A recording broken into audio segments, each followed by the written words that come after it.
It is 5 o'clock, and at this time I will call the work session for Perry City Council for Monday, April the 20th, 2026 to order. We do have a quorum this evening. Item 3 on our agenda are citizens with input. Is there anyone here this evening that would like to address Mayor and Council? If you would come forward, please, and give us your name and address.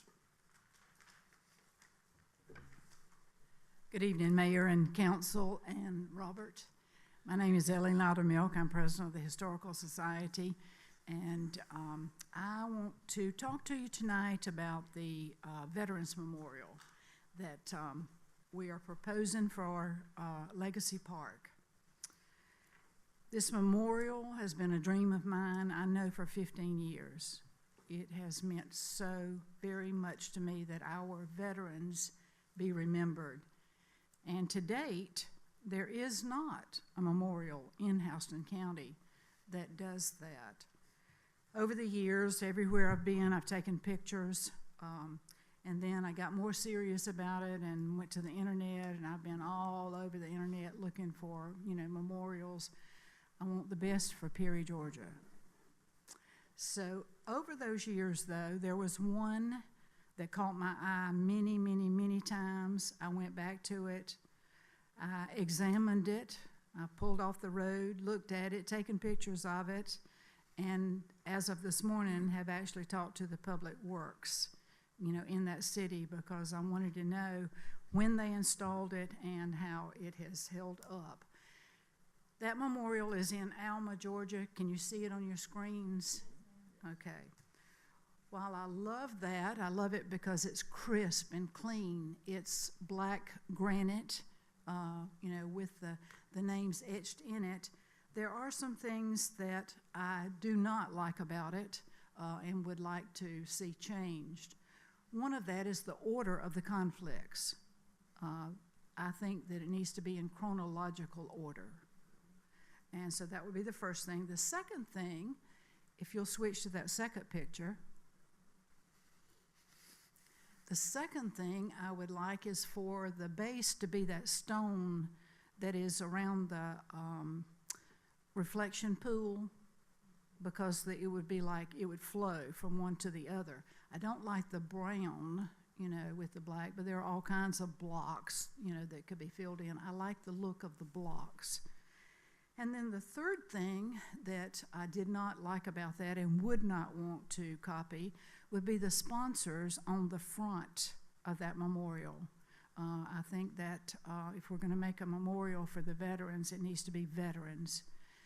And so a small plaque on the back could take care of the sponsors. Having said that, I hope you will notice the number of wars, conflicts that we have included. To be exact, there are 12 of them. And then this morning, we were sent in another name that could possibly make it 13 conflicts, and who knows before it's all finished. Anyway, it's pretty exciting to, see that many. We have vetted everything all the way up to the Korean War, so we're now working past that. And having said that, I'd like to introduce you to somebody. With me tonight is Ann Maynard. Ann Maynard is an archivist with the Museum of Aviation, and she has volunteered many, many hours for this project. So much so that to date, we have vetted 1,727 people. That's a lot of work, folks. It's still not finished. Our sources have been the Adjutant General's Office in the National Archives, the military records in Fold 3, the military records in Ancestry, newspaper records of Middle Georgia, because a lot of things were published in Macon that were not published in the home journal, and courthouse records for Houston County. So, Ann, thank you for those many hours. I submitted a grant in January that would cover the cost of most of this memorial, but we won't hear from that grant until June. So as part of that process, I discussed the cost with Clark Memorials in Macon, and I received a pre-bid estimate, so we know what something like this would cost. So with fundraising and a donation from the Historical Society, we are ready to make a commitment, grant or no grant. So we are soliciting support from other organizations, including the DAR chapters of Houston County, the VFW chapters of Houston County, and the American Legion, to include benches or other items that you give permission for, so that they too can have a part. So with that being said, do you have any questions for me? Questions, yes. Can you give me some figures of, some ballpark figures of the grant that you have applied for and what? $50,000. 50? Okay. And, okay. Could I recommend too that we do this in a formal thing rather than citizen with input? Could we have it put as an agenda item so you can spend as much time as you need talking through that? We can either do it, we can make it supplemental tomorrow, or we could do it in our work session in the first week in May. So we could really spend some time talking about what you're proposing and things, talk through that, if that would be convenient for you. Not tomorrow. I'm already engaged Okay, for that's tomorrow, fine. but yes, absolutely the first week of May. Can we schedule that as an agenda item? That'll give you whatever time you need to talk about it and give us the time we need to ask questions. Okay, that Okay. works. Good. Thank you for what you're doing, and I really appreciate your input. Well, I you're got one welcome. question. Any other questions? Yes, ma'am. Yes. Have you ever estimated a time limit, or you kind of too far off? Listen, we are there. We are ready. Ready? When you're ready, we're ready. Yeah. I would like this to be an agenda item that we can have a great deal more discussion about it. Okay. Any other questions? The history teacher in me concurs with the chronological order, very much so. And I would just, is there any consideration also for the Cold War being included on there? I just thought I'd throw that out. Well, if we have veterans. If we have veterans in it, Yes, sure. we're still, like I say, we're all the way up through the Korean War, so we're still working. Because one of the things I'd like to see is a schematic as to how it's planned to be placed, because that is significantly different than the first rendering I saw of how the placement would be in the park. Well, in that respect, I need help. Who Okay. could provide that? I'll be glad to get the I would information to Talk them. to the city manager about that, so. So can we get together? Absolutely. Not tomorrow. Not tomorrow. But not tomorrow. Well, for me either. As the county historian, I am engaged with the county tomorrow, so. Okay. Very good. Thank you for the Thank you. input. Thank you, Miss Ellie, although we don't like sharing you. I don't want to share you. Oh. Is there any other citizen here this evening that would like to address mayor and council? Thank you. Item 4 are items for review and discussion. Item 4A is coming to us from the Community Development Department. 4A1 is a review and discussion of the plan unit development in Perry. Mr. Duffy?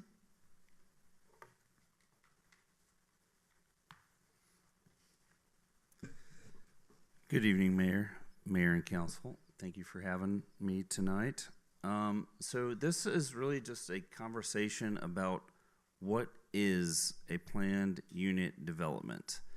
I chose to title this presentation under the word demystifying because I think that people have preconceptions about what this word even is. PUD, planned unit development. So what is a PUD? It's a flexible zoning tool that encourages mixed use development in open space.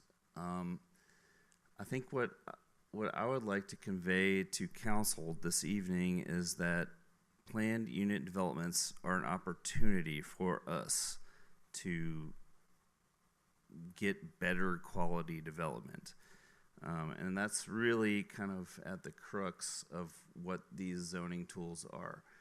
So in terms of how it impacts the public, we have an opportunity to create better neighborhoods and amenities, preserve green space, and encourage walkability. All of these very important things. But for yourselves as our elected officials, we can generate higher quality development outcomes, protect community character, and balance growth with infrastructure. So I think one of the most interesting things about the PUD structure of how we do PUDs and how pretty much any other community would also accept a PUD proposal is that it's required to be very specific, in that I think the city of Perry is very keen on the fact that if you're going to come in here and show us a PUD proposal, it's going to have to be very particular about what you're trying to do and why and how, and we're gonna hold any sort of development proposal to that standard, which is quite strict. I don't know why I'm looking at Mr. Braun out here in the audience, but I know he and I have crossed a handful of emails about how to handle PUD proposals, but basically the slide kind of lays it out. Design flexibility and local control in terms of we are being specific with our goals, but within that, as a developer, you have the opportunity to give us a proposal that we will be open to, which does not mean we are going to agree with it. We don't think it's going to be a good thing necessarily, but we will entertain that proposal within the confines of the land management ordinance.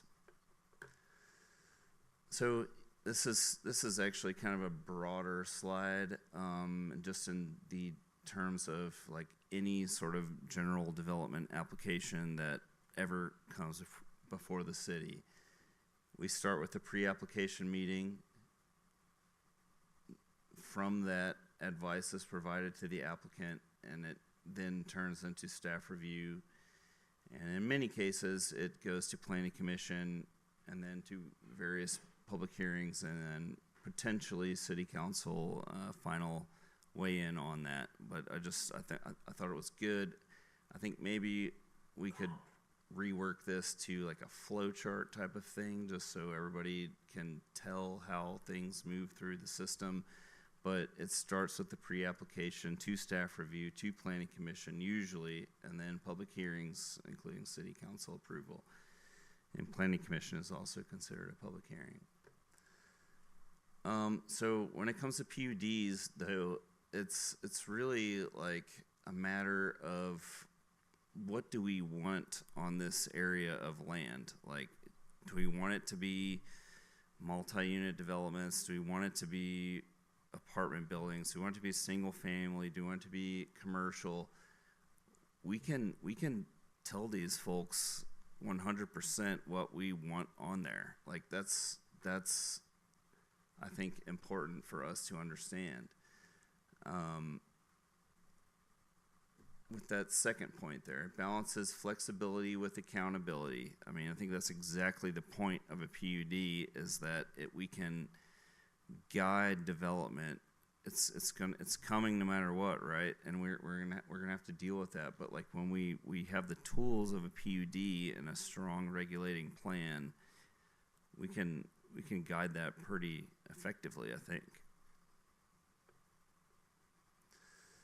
So this is just a screenshot of your land management ordinance, our land management ordinance.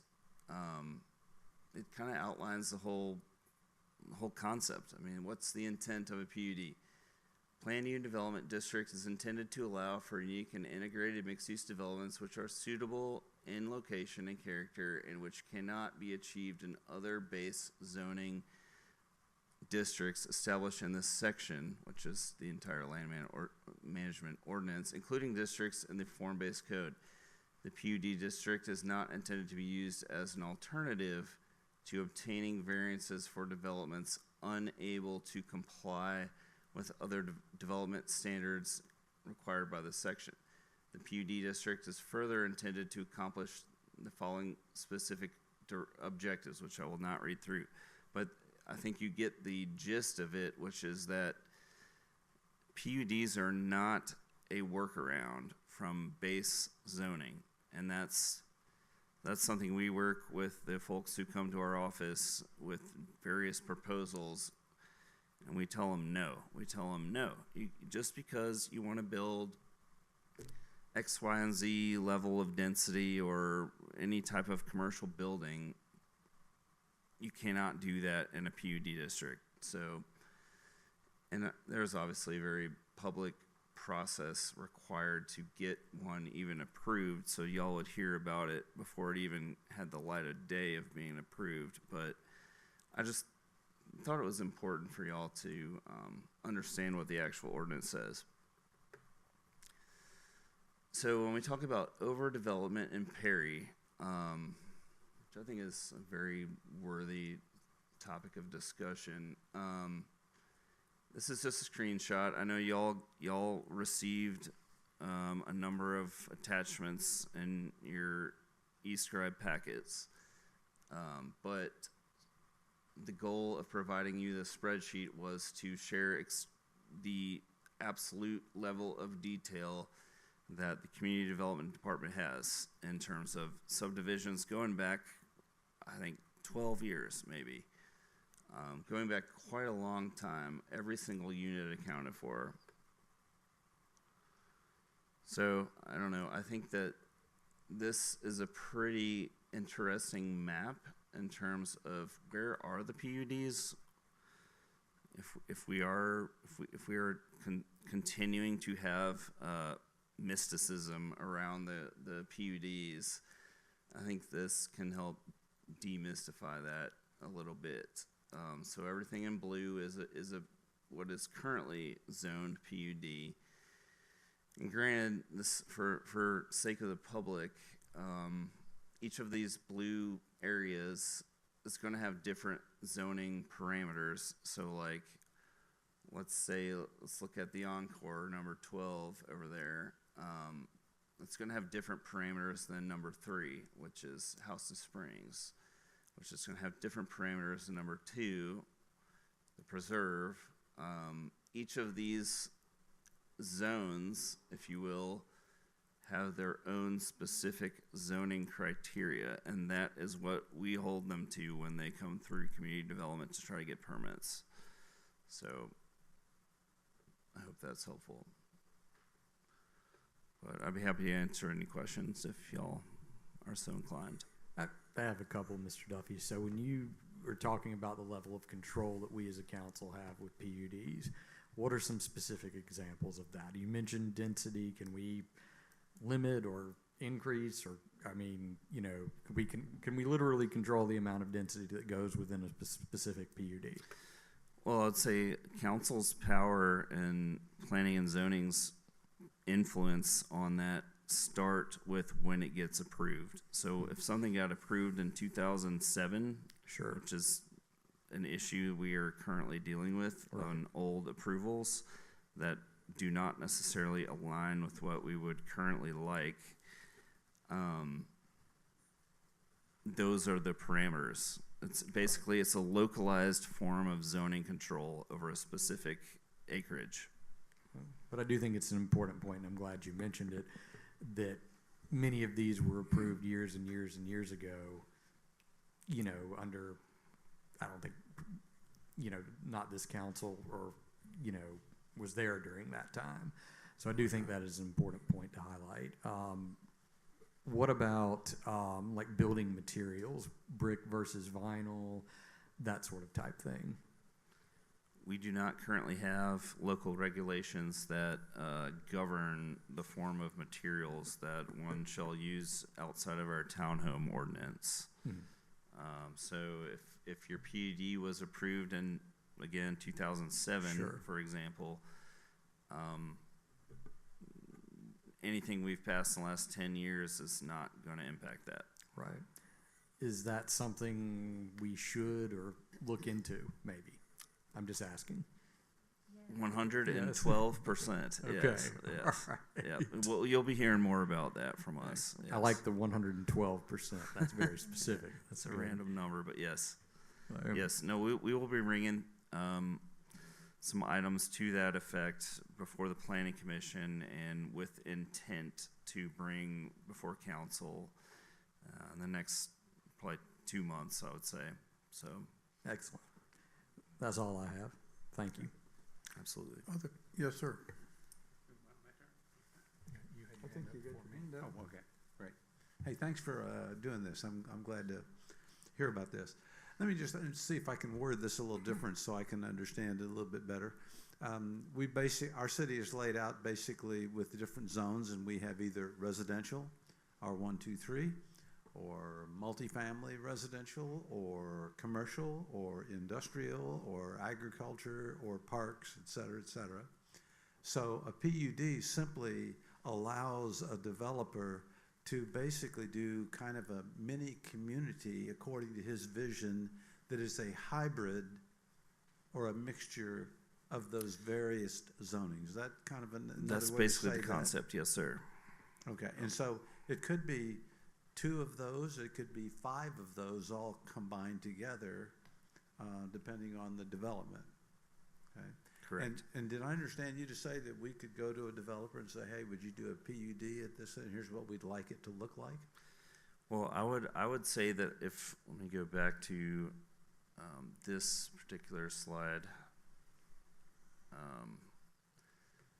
I just find it sounds like it really allows for all kinds of creativity, which Well, would be a lot of fun. I would say that developers previously viewed it that way. And that's why if you read the first paragraph there under A, intent, my predecessor, I would say, was quite intentional about how to reword that paragraph, which it basically says the intent is not to sidestep the local zoning code. Mm-hmm.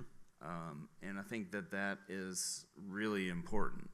So PUDs are not an opportunity to just go create your own community that, you know, just blows the ballpark out of everything else that the city's been trying to enforce. So, but it is an opportunity, and that's, you know, through the slide deck, you know, I think that was kind of the approach is like when we work with developers is like we are open to new proposals, but what does the city actually want? And we're going to review that with scrutiny 100% of the time. So, And I would take it that a PUD such as the Encore would be like a real great example of these mixed uses with green spaces, a variety of housing, commercial. correct, I would agree. And that I think that was the last PUD that the city has actually approved. So we have not approved any PUDs in the last 3-4 years. That's the last one. So Is that because we haven't had any requests? correct. Oh, okay. Yep. I have one, Mayor. Mr. Duffy, thank you for putting this together. I'd like to echo Mayor Pro Tem's Peterson and thanking you for doing this. Am I hearing correctly that this community development and the city and this body has, with a PUD, we have more say in what they do in a PUD versus a non-PUD development? In other words, we have more control over what the developer puts in versus, say, a development that's non-PUD. Fantastic question. Thank you, Mr. Moody. The short answer, as always, is it depends. But I think you are correct. I think that when we receive proposals specifically for a PUD type style development, we do have a specific opportunity to spell that out exactly. X, Y, and Z. We want this, that, nothing, or the other, and we can we do not have that tool in our department with standard zoning. So that's an opportunity for PUDs, if that helps answer your question. Yes, thank you. So, hi, thank you. Hey, All right, so is it not possible to put some of these tools in place with standard zoning? that would require council to take some votes and Right, planning because commission although take some I votes. appreciate the flexibility of it, and I do, and I like control, y'all know I'm a type A girl, right? Only child, like it my way. However, it seems when I look at our future land use map that the PUD everywhere tells me that I've got unpredictability in my zoning. That's how I interpret that. The other question, which isn't really a question, that was a statement. The other question I have is when it says, I just missed it, can help with quality development. I think we need a definition and an agreement on what that term means to us. Because quality development, it for some means walkability, it means connections to a commercial node, it means, different things. When I think quality development, my definition of that may look a little different from others. I'm thinking more about the building materials and how, like, the quality of the house. Like, my house was built by Mr. Tollison. I live in a quality built home, right? And so I'm just thinking, like, in my mind, when I hear the term can increase quality of development, that's really what I'm talking about, not how many trees are down the street or whatnot, which is wonderful, great stuff, right? And does enhance quality of a development. But I just don't know that we're all defining what we want to see quality development in Perry looks like. So that just food for thought. But I do think when we're looking at this broad PUD, because it is broad, I mean, it can be anything, right, from what we're hearing. Could be. Then that's bringing us some unpredictability in our development. I think it puts a lot more opportunity for us to change our mind as the wind changes direction, with that. And I would like for us to revisit our standard zoning and think about what we can do within those standard zoning for R1, R2, R3, et cetera, to maybe build in some of these parameters that we consider quality development with that, so that it's all not so unpredictable. I'm not against PUD at all, and I think there's a time and a place for it.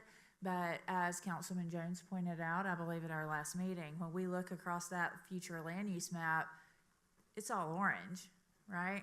I'm a Mercer girl, go Bears. However, I don't like seeing that much orange in that future land use map because, again, there's a lot of unpredictability there. It could all be a beautiful development with R1 homes, or it could be tons and tons and tons, the pack 'em, stack 'em approach, right? So you just don't know when you're looking at that, when you're saying this is what I want Perry to look like, right? So just that's all for right now. I'm sure I'll have more. Thank you. Come on that. I would hope so, with our comprehensive plan especially.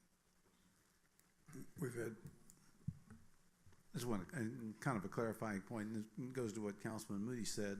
I guess I think of the PUD as not so much putting us in control, although I guess we would have a final say-so on that, but it puts us in a position of really getting to work with a developer to put something out there that we all could be excited about and proud of, that would really serve Perry and what we want it to be. Is that? I would concur. I would say, with the levers of local zoning, which are significant, the PUD is probably one of the strongest opportunities we have to really tell someone exactly, here's what we want to do right here. Mm-hmm. Whereas with R1, R2, R3, it's kind of just, here are the base dimensional standards, and we can tailor it and tweak it, but the PUD gives us a window to really have direct input in a different way. And one of the things one of the zoning issues I thought of was the parcel that's being developed by, I think, Chad Bryant on Moss Oaks Road.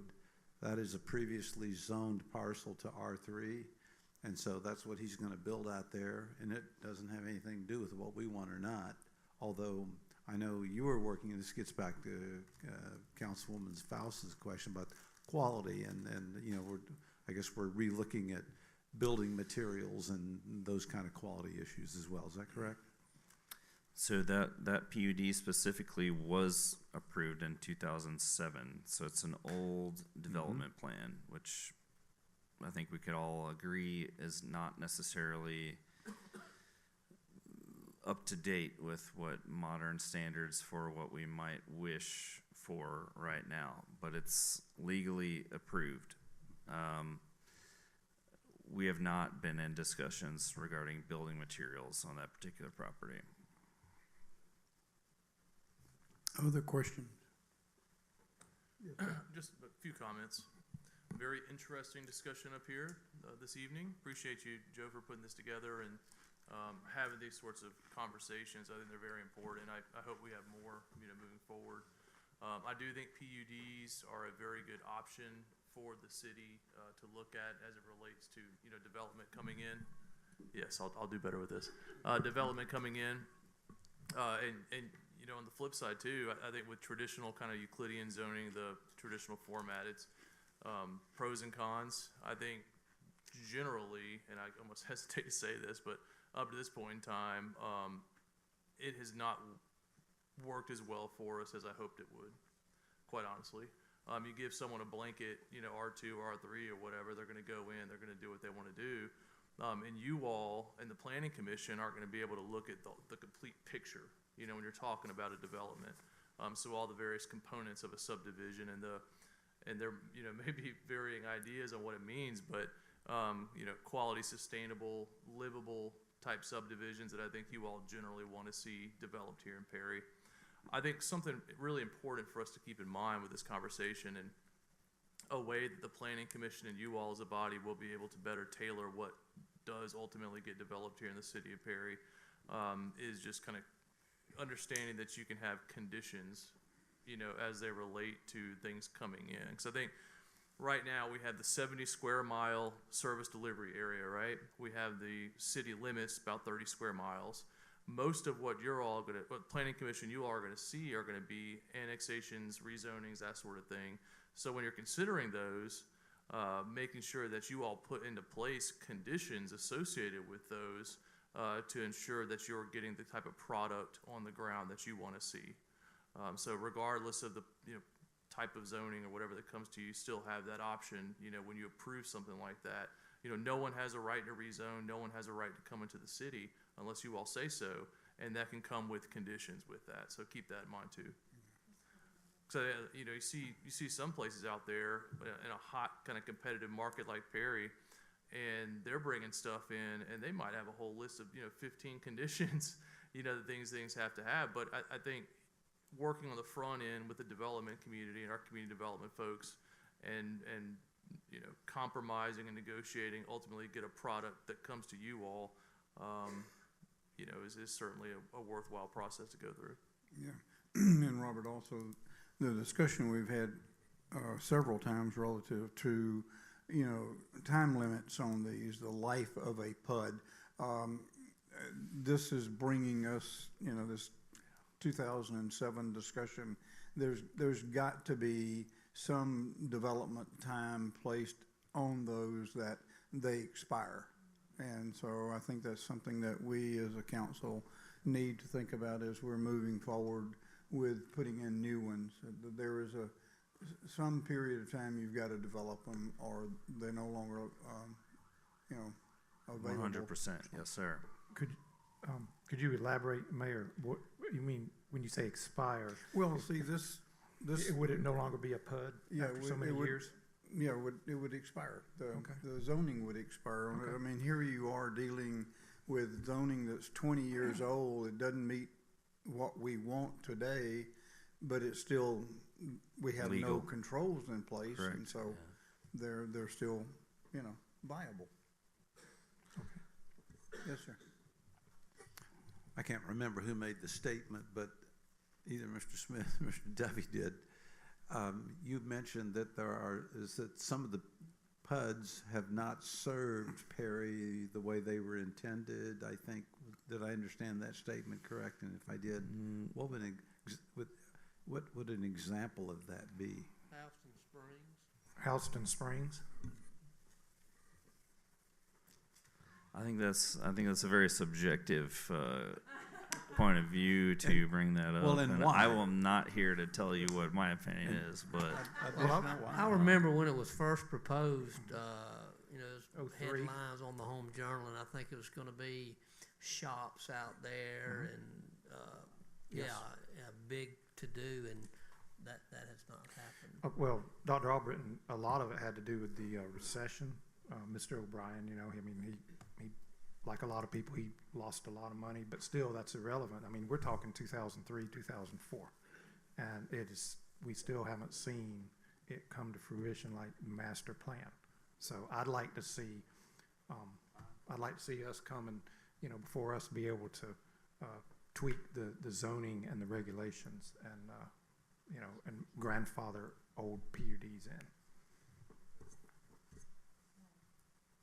Yes, ma'am. So, do we have any kind of like compliance report that we complete when these PUDs are developed? we do not. I would like to see something along those lines, and that may, kind of help us as we consider how we approach PUDs in the future, right? Kind of along the lines of what Councilman Moody is talking about with, were the promises delivered, right? Did it all work out?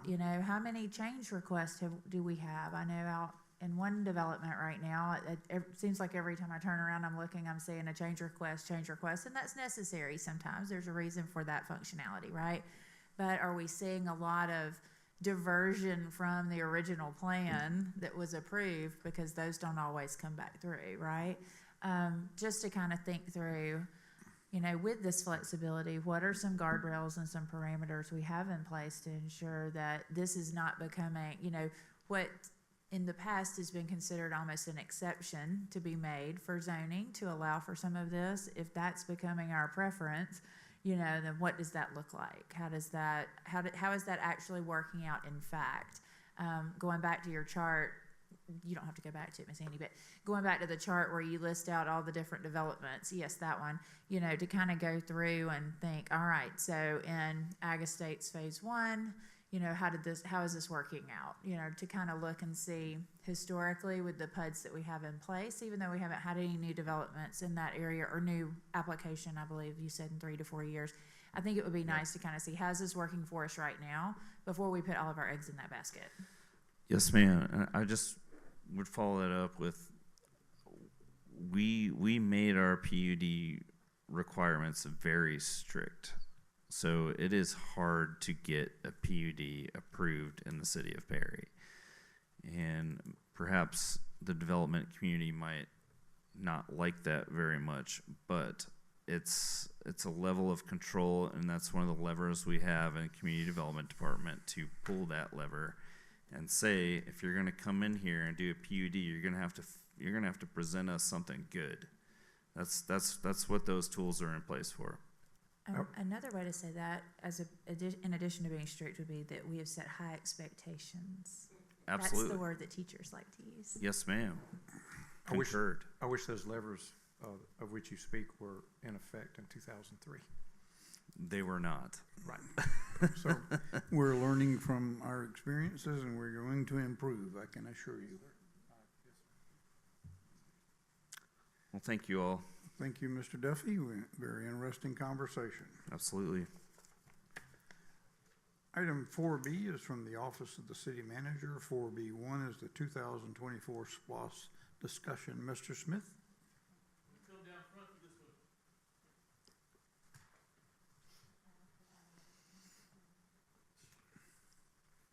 Thank you, Mayor. Mayor and Council, we're going to continue tonight with our educational endeavors and provide to you all a brief overview of the 2024 SPLOS program here in Houston County. This has been a bit of a salient topic, I think, with you all as a group over the past few months. Obviously you've taken an interest in how we're funding things. That's very good. We're going through the budget process. So we're kind of analyzing all of our various mechanisms that we have to complete projects on behalf of the citizens and that sort of stuff. So SPLOST is obviously right there with the top of that. And wanted to just give you an overview of kind of how we got to where we are with our SPLOST program and update on some of the numbers. Just kind of open it up for discussion. There is a process that Mr. Worthington and I are going to be going through. Obviously, you all will be involved, the departments will be involved, and we'll be putting together a CIP for this SPLOST. It runs through 2030. It is a primary mechanism through which local governments are able to fund capital projects. Again, following up on our discussions, funding is fairly tight, and there is not a whole lot of money left to complete large capital projects that do need to be completed. And so having that SPLOST funding there ready to go to fund some of these capital projects is of critical importance for our ongoing operations as a city. I know it's kind of like elected official 101 stuff, so I'll kind of breeze through some of these items. The SPLOST for, I don't know how many SPLOST we've had in a row, but in 23, the House and County voters decided to essentially continue the SPLOST, and it will go through 2030. It's a consumption-based tax, which I think is really great. I think most of the citizens in House and County think is great. It's essentially a property tax relief mechanism.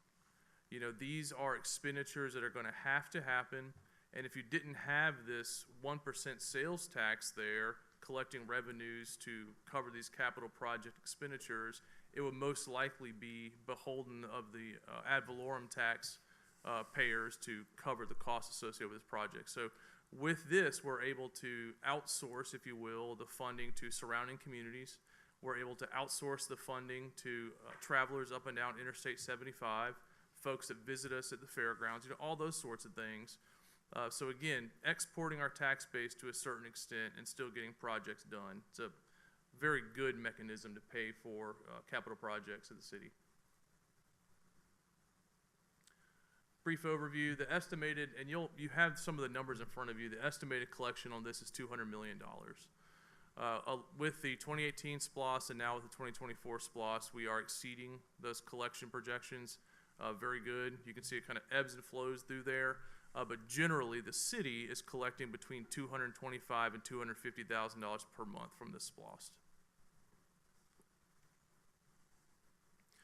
Eligibility, you've seen the pots of money, right? There are basically four primary pots. You've got public safety, road infrastructure, bridges, sidewalks, that sort of thing, water, sewer, and then recreation type expenditures. And outlined for each of those is a set amount of money that the city has budgeted, that the voters have voted on. And from those pots, we're able to pull to fund capital project expenditures. No salaries, no ongoing operational expenses. We couldn't pay our, light bill, electricity bills, that sort of stuff from this. It needs to be a tangible capital project. You got the $200 million, right, that we're going to collect with the SPLOST. The first thing that is essentially negotiated between the jurisdictions that are participating are the county-wide projects, and you see a list of those here. These ostensibly are the projects to be completed that will benefit everyone in Houston County. Now, I think with this most recent SPLOST, the city of Perry made out fairly well, and there are a number of large, significant projects that will take place here in the city of Perry. You have the Commodore Drive project, the St. Patrick's Drive extension. Out of the Parks and Recreation pot there's $1.4 million for acquisition of our new destination park. Of course, we benefit from the 911 upgrades, all that sort of stuff. So very good negotiations on the front end, ensuring that the county-wide projects are distributed around to the various jurisdictions.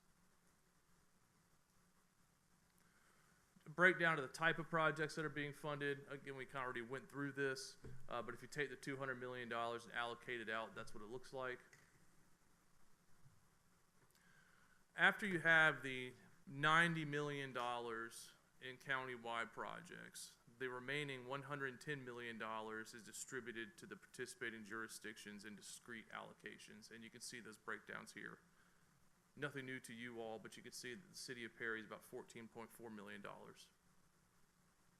If you further break it down, again, the various buckets of money, you have the area, and I forgot stormwater. We have $1 million in stormwater, but you have the various project types and the funding that's allocated to each of the project types that we should expect to collect over the life of the SPLOST.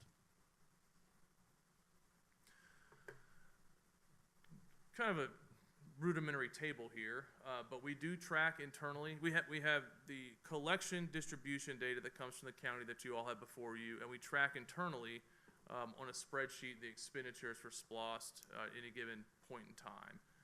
Finance does an excellent job keeping this up.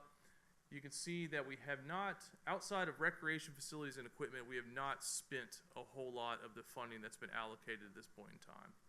Now, important to keep in mind with this is the $220, $250 that we get every month. That's the money that we have to spend. It's kind of pay as you go sort of deal. So you collect the money before you can spend it. So it's not like we could go in and spend all this money right away and then, you know, collect back. I mean, I guess we could. There's some sort of crazy financing mechanism, but generally it's good to have the cash in the bank ready to go when you want to complete a project. You're probably wondering what's going on with recreation facilities and equipment. The primary expenditures associated with that are the two master plan projects currently being completed at Creekwood Park and Rozier Park. It's about $1.1 million. There's obviously some various other expenditures in there. Another big one is coming.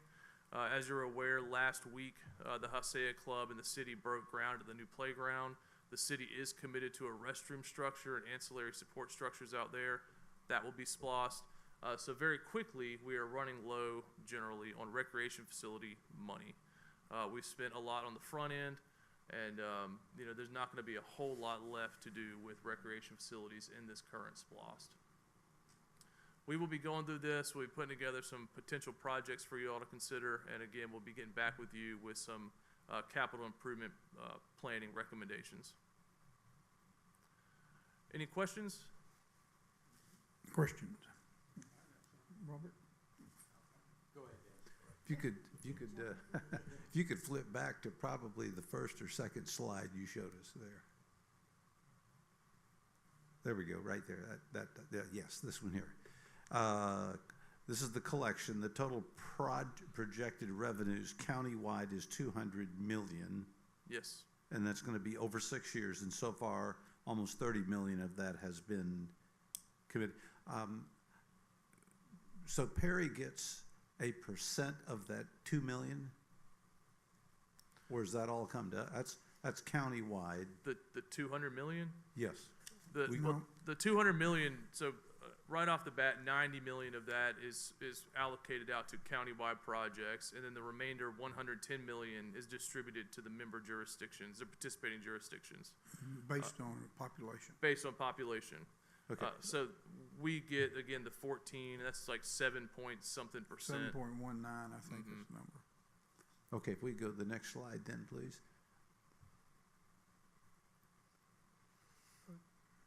All right, and the next one, yes, these are the countywide projects. So yes, you just said the 90 million of that 200 million has already been set aside, and these amounts, these are all agreed to on a county level with other governments, correct? the voters approved these, yes, sir. Even these amounts or these projects? The projects. And then the governments decide how much money each project gets? No, it's in the referendum. This amount of money shows up. The voters have to approve this. Okay. This is preset. And regardless, you know, say the jail roof, right? If you vote, I guess, on the 2.7 million, but it comes back at 4 million, you still have to complete that project. So it's really up to the kind of market factors.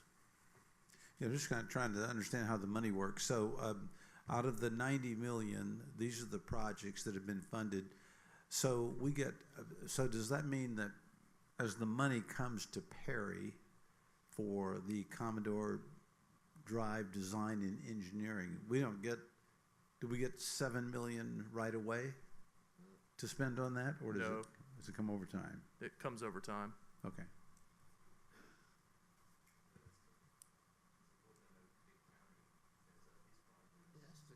Yeah, these are countywide. Okay.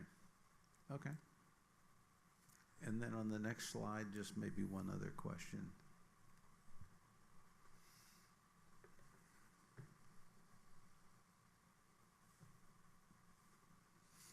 And again, these are county allocations, is that correct? That's total allocation. Total allocations, okay. That's your $200 million, I think. Yes. Okay, thank you, that helps, thanks. I do have one question. When it says general capital obligations, I mean, is that talking about strictly infrastructure and facilities, or for example, could some of the, I think it was 4.5 million we have left over in water and sewer, could some of that be used to say pay towards debt service, for example? Debt service is an eligible expense. It is an eligible expense. It is, yes, sir. Okay.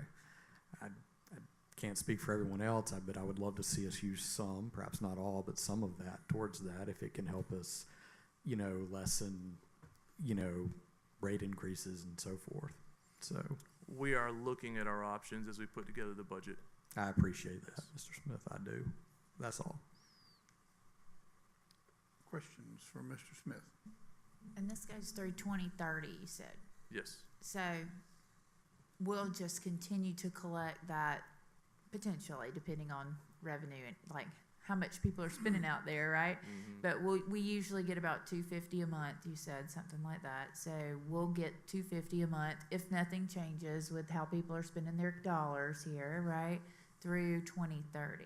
So at what point do we have to finish spending that money? Like if it comes in June of 2030, like we have until when to spend that money and zero out that account? I don't know the answer to that. I do know we have to complete the projects. The city's kind of in a unique position. We actually don't have outline projects to be completed with our discrete allocation. We have categories. And insofar as when we have to spend the money, I'm not sure. It goes on because, there's still money in, I'm trying to think of which one it was, the 2010 SPOS. Okay. I think we still have money allocated in there that was not spent because projects got canceled. I know the same thing, they were finishing up the Wilson Road up in Centerville right now. It's probably still another year away, but that money's allocated for that project and was in the 2018 SPOS. So these projects can be ongoing once the SPOS ends, or should it be renewed? I know that there are different rules that come into play when we renew it with what we can do.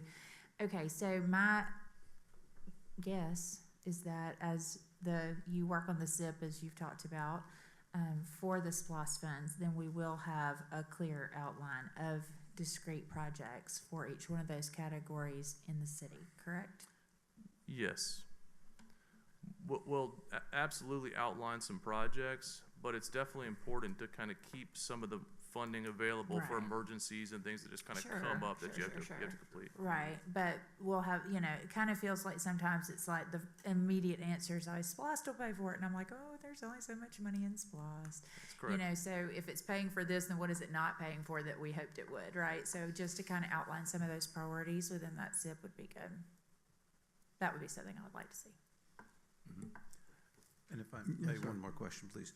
On the chart that you showed us, what you call the rudimentary chart, and I just want to understand this. So out of the SPLOST, we have these 5 categories that voters have approved, and these are the amounts of money that we can be expected to receive for these particular projects, correct? Correct. And so far, the second column, that's what we have received and spent. Obligated. The obligated or or spent. spent, is that correct? That's correct. And then the remaining balance, is that money that has already come to us that can be used for those and we're holding those? That's money that will be coming to us as the tax dollars come in? Yes, sir. Okay, thank you. Okay. Other questions or concerns? Yes, sir. Yes, sir. Just a quick comment, alluding to a comment that you made about surrounding counties and travelers on the interstate. I've mentioned this up here many times. It's a little thing I do when I go to Walmart or Kroger or at the pumps or at a restaurant. I look at license plates. And there are so many license plates at Walmart, for example, from Macon County, Dooley, Peach, Pulaski, and of course out of state also. So, that makes me feel good. I always think about our SPLOST when I see these out of county and out of state license plates. And so, I extend to if I happen to see them, I say, welcome to Perry. We appreciate you stopping off here, and just give them a warm welcome when they're here, because I want them to have a good experience, not just because of their tax monies, their penny, but I just want to let them know that part of the hospitality that we'd like to extend to them. So, thanks. And it's equitable in that sense too. I mean, they're enjoying the largesse, of SPLOST when they're here. Oftentimes, they're using the water, they're using the roads, they're using public safety, those sorts of things. So, being able to have them pay for some of that is beneficial. One more. Sorry to belabor this, but I really want to understand this. So are we as the city holding on to revenue from SPLOST in each of these categories that we have received, but we just haven't spent yet? We have, as far as I know, we have a segregated bank account that has the SPLOST funding in it. Now, when it rolls in and how it's allocated out is basically determined by you all. Okay. Finance doesn't keep up with, if we get a $100,000 check, we don't do the percentages of each of those into a separate bank account. All the SPLOST revenue is just one. The control mechanism is on the expense side. We do track which of these categories the project that we spend the money is coming out of. But the revenue coming in is just SPLOST revenue. All right. So we can prioritize for whatever need is on the front burner as the money comes in. Yes, sir. And that, if you look at the chart, that's essentially what we've done here. Is we've front loaded a lot of the recreation facilities and equipment. That spending, we've outspent a lot more of that than we have the other categories. Mm-hmm. So. Just a clarification on that. I'm confident that we have not received, if you look in percentage-wise, that much money for Park and Rec. It's a pool of money that we have directed that much to go to currently. Now, I don't know how much money we've collected so far this year, but I can look at the chart. But a good portion of it has gone to rec facilities. Yes. Once that portion is spent, that percentage, Yes. you can't spend any more. That's exactly right. The early monies that we're collecting are going towards rec. And so later on in the cycle, and the county does the same thing on countywide projects. They will accumulate the amount of money for the next project. So when they have if they've got X number of dollars, then they will go ahead and start on that next project. But they don't do projects if they don't have them funded.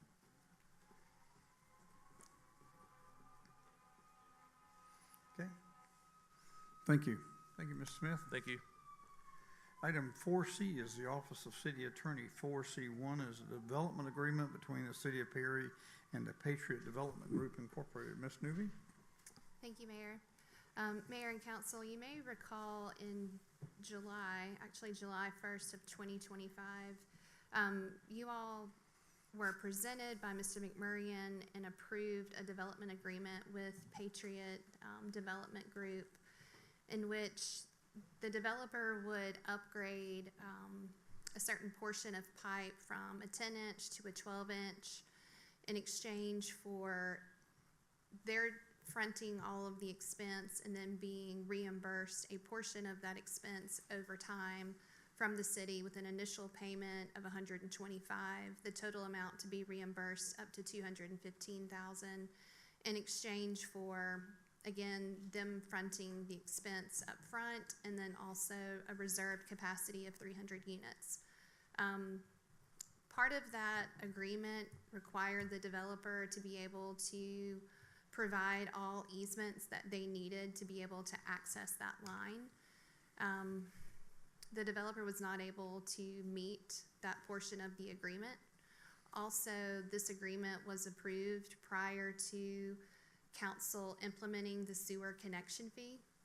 And so at this point, you have a revised development agreement for your consideration, the terms of which no longer provide for any type of reimbursement to the developer. The developer would be fronting all of the costs to make this upgrade on that pipe in exchange for the reserve capacity of 300 units. So that in turn means that every connection up to 300 units that comes on that we've reserved would still pay a connection fee. Part of this process in working with the developer, that was when it was discovered that our easement that was of record did not include the correct legal description for where the actual sewer line existed. And so that was something that the city proceeded with formalizing our easement with the property owner for where the sanitary sewer line actually lies. And so we have that done. There's a copy of it in your packet that's been recorded. But the agreement before you would allow for Patriot Group to come in and do the upgrade. It's a little over 1,400 feet of linear pipe from a 10-inch to a 12-inch. In exchange for them doing that upgrade, the city would allow them up to 300 units of reserve capacity on that line. The capacity would be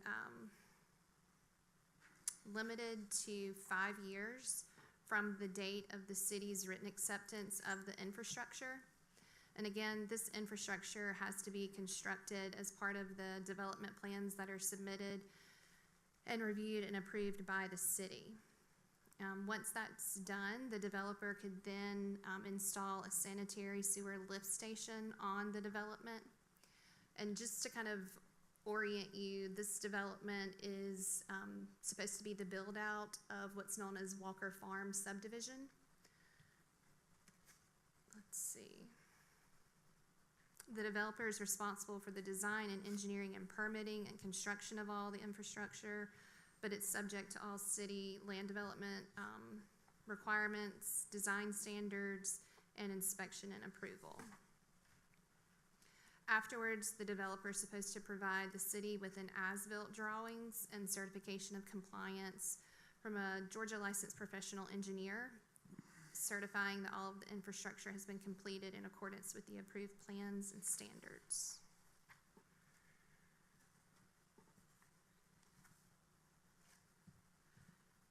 The agreement also provides a general indemnification clause in favor of the city. And then the last term that I will point out is that the developer may not assign its rights and obligations under this agreement without written approval of the city. And the developer is not released from any of its obligations if there was any approved assignment from the city. Ms. Newby, does not the upgrading of the line make available 600 units total? And they're using just 300 of them, so we'll have excess capacity on that line. That's a question for Mr. McMurrian.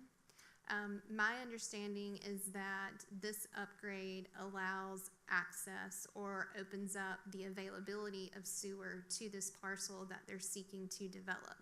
I do not know that it provides any increase of capacity to 600 units. My understanding was that was what the understanding was, it would increase that, but I'll verify that. Okay. Questions, council members? Yes, sir. So Ms. Newby, could you summarize for me, because I read the contract, but if you could summarize for me, in exchange for the contractor doing the upgrade, they're going to pay and for the upgrade. Are we going to reimburse him for that? No, sir, not under this agreement. So, but we are going to guarantee him access to 300 units, his 300 units up there on Walker Farm, to this sanitary sewer, That's correct. as long as he builds it within 5 years. Yes, sir. That's what's proposed in this agreement. I believe it's Exhibit B is what indicates the total number of linear feet where the upgrade has to be made from a 10-inch to a 12-inch. And with that, the developer's estimated construction cost, I think, is $350,000. So in exchange for the developer paying that cost for construction, as well as any cost that they have already paid for the design and engineering of this upgraded work, the city would be getting the upgrade to its system that's needed. But in exchange, we would reserve 300 units, 300 residential units of capacity for up to 5 years to that developer. So we both benefit. Yes, sir. Thank you. And you also get the connectivity fee on every one of those 300 homes. That's correct. I think There's it's- no waiver of that fee. I think it was like 1,419 linear feet, something like that, so, okay. Thank you. What is the class? So it's interesting the way you word that, that we're reserving capacity for 300. So that is to say that if some other developer were to come in there and sneak in with a development and try to eat up their capacity, that can't happen. Is that correct? We're going to reserve that for that development. Yes, sir. I'm not sure how a developer would sneak in, because everything's going to be submitted to community development and have to be reviewed, and Mr. McMurrian has to advise of the total capacity that's available in that area, whether or not lift stations are needed. So there's a lot that goes into it. But to your point, if another developer submitted something and anything above 300 units is what would be available on this line. Yeah. At least for up to 5 It can't years. negatively affect this project. Good. That's all I wanted to know. Thank you. Yes, sir. Other questions or concerns? Yes, sir.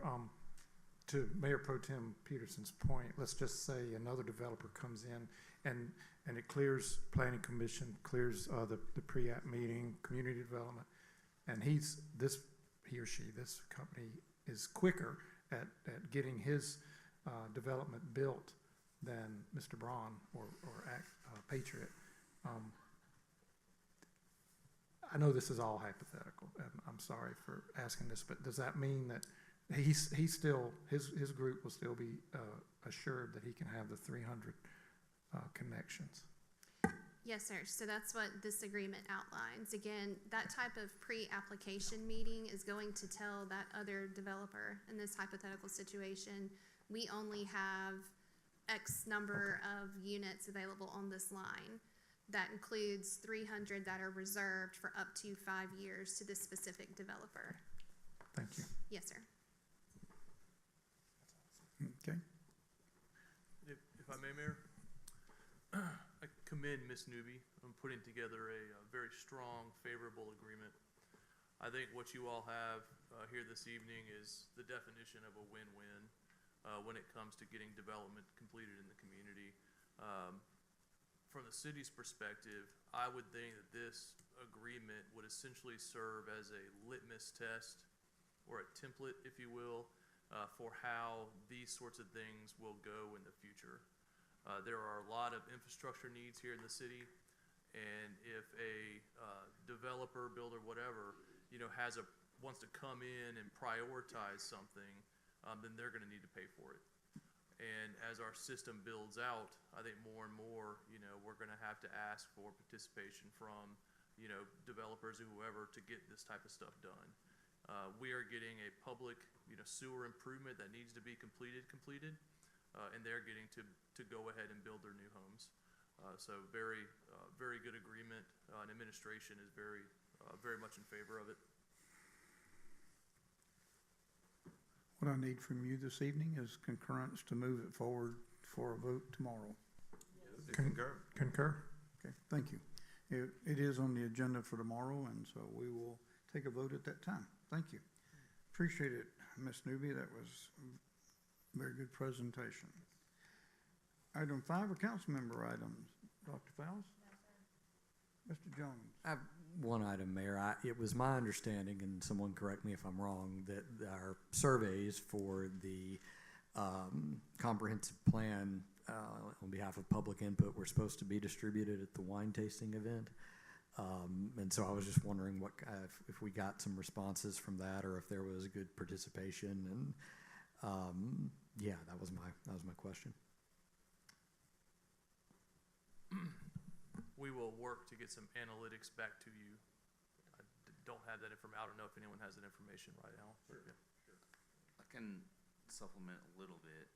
I know that lots of people did take the survey on Friday, so I don't know the exact number, but the feedback that I was provided is that it was a successful engagement.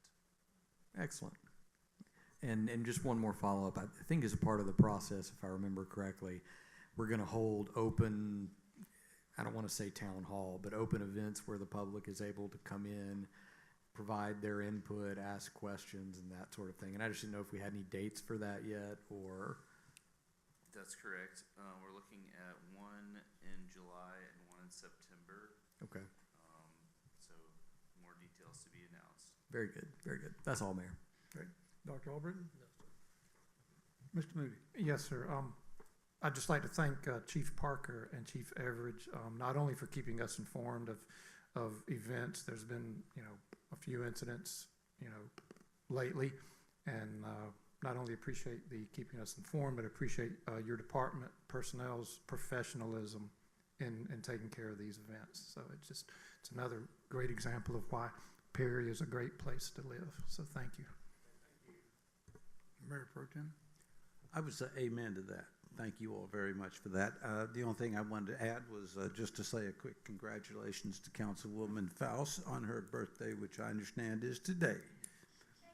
We won't lead everybody in a song, but Save us from that, please. Reverend King? Yes, sir. I have two questions, or 2 points.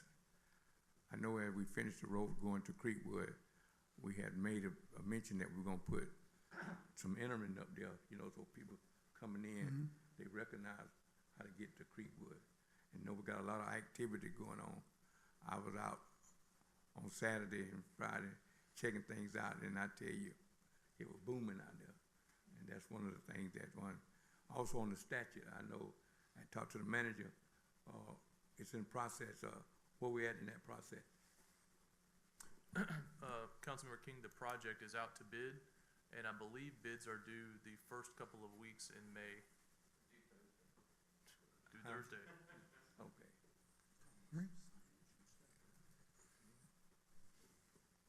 Okay. Good.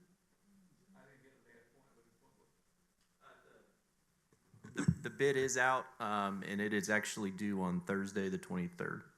So that 11 a.m. Signage, I know we were talking about the signage that go into Creekwood, Yes, sir. A deposit has been paid on the creation of the sign. It's gonna be our standard kind of monument sign, like you have at Rozier Park. And then the street names actually will be coming back to you all at your next round of meetings with some recommendations on what to name that street. Okay, thank you. Pickleball court. There you go. But we will come back with some realistic names. Mr. Smith, do you have anything for us? No, sir. Okay. Mr. Worthington? Ms. Newby, do you have anything additional for us this evening? Okay, thank you. Item 6, the department head items. Mr. Duffy, anything addition? No, sir. Okay, Mr. Coates? Yes, Mayor and Council, I do have one to cover with you. This past Saturday, we did host our 31st annual fishing rodeo. Just to give you a couple of highlights on that one.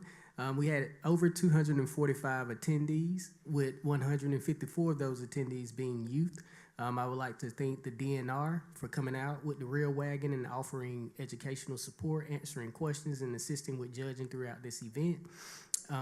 One of the best highlights about this event is that one youth caught 43 fish. Thank you. Wow, a lot of fish. Chief? Nothing tonight, sir. Chief Everidge? I just want to remind everyone that the police department is hosting a women's firearm safety class and a seniors firearm safety class. The women's is April the 28th and the seniors is the 30th. And we close out registration this Friday. So if somebody wants to learn or wants to practice or has some concerns, we'd like to work with them. Great, look forward to it. Thank you. Mr. Shoemate? Okay, Ms. Birdshaw? Ms. Clark? Okay. Ms. Warren, do you have anything for us? Okay.